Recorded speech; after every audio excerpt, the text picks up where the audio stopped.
se a gente cumprir o princípio, a gente vai colher o fruto. Se a gente não cumprir o princípio e não plantar a semente, não tem milagre que vai fazer as bênçãos de Deus chegar até a gente. Você falou um ponto muito importante para nós, porque isso envolve uma lei inexorável.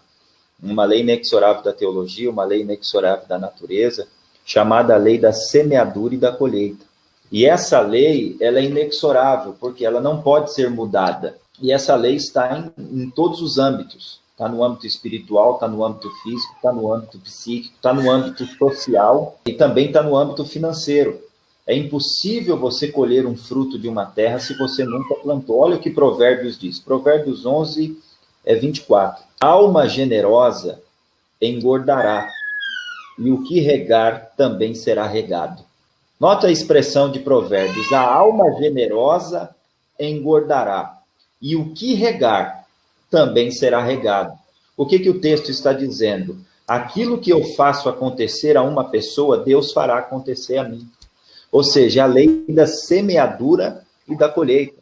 Não tem como, Martins Cassarotti, Deus abençoe, não tem como a gente colher um fruto de um campo que nunca foi arado, nunca foi trabalhado para receber uma semente. Então, essa questão da semeadura e colheita, como você mesmo bem colocou aqui, é uma lei inexorável. Então, se você plantar, você colhe. E uma coisa que você colocou aqui, que me chamou a atenção, foi exatamente essa vertente de a gente se sentir muito antes de ter. Primeiro eu tenho que ser, né? Eu tenho que ser, para depois eu ter alguma coisa. E eu não preciso esperar ter para me comportar como ser. Tem uma frase muito inteligente que eu quero compartilhar, que diz assim: você nunca chegará ao palácio falando como um camponês. Então, se um dia você almeja ser príncipe, você já tem que se comportar como príncipe. Porque não adianta eu querer ser príncipe e continuar falando como camponês. Você concorda comigo, Emerson? Concordo.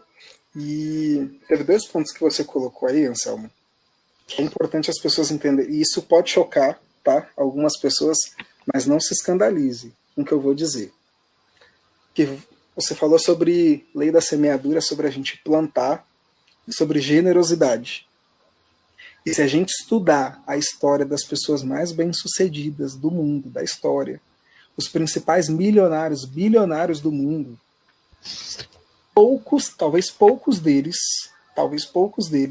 fossem cristãos. E aí a gente tem uma certa crença errônea de que o que está na Bíblia é só para quem é cristão. Isso é importante a gente dizer. Por quê? Porque Deus, ele é um Deus de princípios.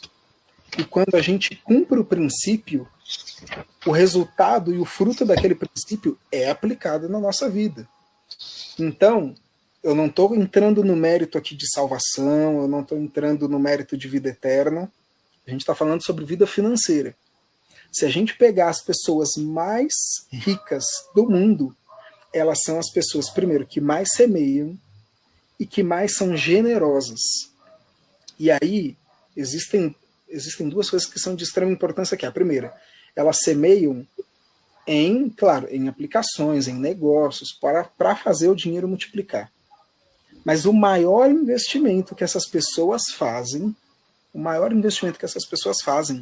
é no reino de Deus. Talvez elas nem gostem de Deus, elas nem creiam em Deus, mas elas investem no reino de Deus. Você fala, Emerson, como assim?